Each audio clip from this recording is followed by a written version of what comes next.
Good morning ಎಲ್ರಿಗೂ. Weekends ಬಂತು ಅಂದರೆ ಕ್ಲೀನಿಂಗ್ ಅದರಲ್ಲೂ ಈ ಬಟ್ಟೆ ವಾಶ್ ಮಾಡೋದಂತೂ ದೊಡ್ಡ ತಲೆನೋವು ಅಂತಲೇ ಹೇಳ್ಬೋದು.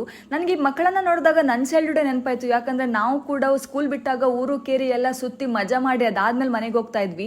ಮೇಲ್ಗಡೆ ಜಾಗ ಸಾಕಾಗ್ತಾ ಇರಲಿಲ್ಲ ಬಟ್ಟೆ ಒಣಸಕ್ಕೆ ಅಂತೇಳಿ ಕೆಳಗಡೆ ಹೋಗೋಷ್ಟರಲ್ಲಿ ಬಕೆಟ್ ತೊಗೊಂಡು ಹೋಗೋಷ್ಟು ಸುಸ್ತಾಗುತ್ತೆ ಅಂತ ಹೇಳ್ಬಿಟ್ಟು ಈ ಥರ ಐಡಿಯಾ ಮಾಡಿ ಒಂದೊಂದೇ ಎಸ್ತು ಆಟಾಡ್ತಾ ಇದ್ವಿ. ಅಡುಗೆ ಮಾಡ್ರಮ್ಮ ಅಂದರೆ ಮೊಬೈಲ್ ನೋಡ್ಕೊಂಡು ಕೂತಿದ್ರು. ನನಗೇನು ಬರುತ್ತೋ ನಾನು ಮಾಡ್ತೀನಿ ಅಂತ ಹೇಳ್ಬಿಟ್ಟು ಹೋಗಿ ರಸಮ್ ಮಾಡ್ಕೊಂಡ್ವಿ. ರಸಮ್ ಮಾಡ್ಕೊಂಡು ಊಟ ಮಾಡೋ ಅಷ್ಟರಲ್ಲಿ ನಮ್ಮ ಮಾವನ ಮಗ ಕಾಲ್ ಮಾಡಿದ್ರು. ಸೊ ಅವ್ರ ಜೊತೆ ವಿಡಿಯೋ ಕಾಲಲ್ಲಿ ಮಾತಾಡ್ಕೊಂಡು ಯಾರಾದರೂ ಒಬ್ರು ನಿಮ್ಮ ನೆನಪಾಯಿತು ಅದಕ್ಕೆ ಕಾಲ್ ಮಾಡಿದ್ವಿ ಅಂದರೆ ಎಷ್ಟು ಖುಷಿ ಆಗುತ್ತಲ್ವಾ. ಅವ್ರ ಜೊತೆ ಕಾಲಲ್ಲಿ ಮಾತಾಡ್ಕೊಂಡು ನಮ್ಗೆ ಸ್ವಲ್ಪ ಹೊರಗಡೆ ಕೆಲಸ ಇತ್ತು, ಹಾಗಾಗಿ 3 ಜನ ರೆಡಿಯಾಗಿ ಹೊರಗಡೆ ಹೋದ್ವಿ. ರಿಟರ್ನ್ ಬರೋ ಅಷ್ಟರಲ್ಲಿ ಸಿಕ್ಕಾಪಟ್ಟೆ ಮಳೆ ಬರ್ತಾ ಇತ್ತು.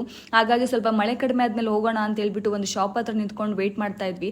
ಅದಾದ್ಮೇಲೆ ಮಳೆ ನಿಲ್ಲೋ ಥರ ಕಾಣಿಸ್ಲಿಲ್ಲ, ಹಾಗಾಗಿ ನಾವು ಹಾಗೆ ಹೋಗೋಣ ಬಿಡಿ ಅಂತ ಹೇಳ್ಬಿಟ್ಟು ಹೊರಟ್ವಿ. ನನಗೆ ಆ ಛತ್ರಿ ನೋಡಿದ್ಮೇಲೆ ಸಿಕ್ಕಾಪಟ್ಟೆ ನಗು ಬರ್ತಾ ಇತ್ತು. ಹಾಗೇನೆ ಸ್ವಲ್ಪ ವೆಟ್ಟಾಗ್ಬಿಟ್ಟೆ ಹೋಗೋಣ, ಏನು ತೊಂದರೆ ಇಲ್ಲ ಅಂತ ಹೇಳ್ಬಿಟ್ಟು ಹಾಗೆ ಮನೆಗೆ ಹೋದ್ವಿ. ಹಾಗೆ ಸ್ವಲ್ಪ ಚಳಿ ಆಗ್ತಾ ಇತ್ತು ಅಂತ ಹೇಳಿ ಸ್ವಲ್ಪ ಏನಾದರೂ ತಿನ್ಬೇಕು ಅನಿಸ್ತಾ ಇತ್ತು ಅಂತೇಳಿ ಪಿಜ್ಜಾ ಆರ್ಡರ್ ಮಾಡ್ಕೊಂಡು ತಿಂದು ಸಂಜೆ ಹಾಗೆ ಫುಡ್ ಸ್ಟ್ರೀಟಿಗೆ ಹೋಗ್ಬಿಡೋಣ ಅಂತೇಳಿ ವಿಜಯನಗರ ಫುಡ್ ಸ್ಟ್ರೀಟಿಗೆ ಹೋಗಿ ಏನು ಬೇಕೋ ಎಲ್ಲ ತಿಂದು ಮನೆಗೆ ಬಂದ್ವಿ. ಇಷ್ಟು ನಾವು ಇವತ್ತೆಲ್ಲ ಮಾಡಿದ್ದು. ಮತ್ತೆ ನಾಳೆ ಸಿಗ್ತೀನಿ. ದೇವ್ ಬರೇಕರ್.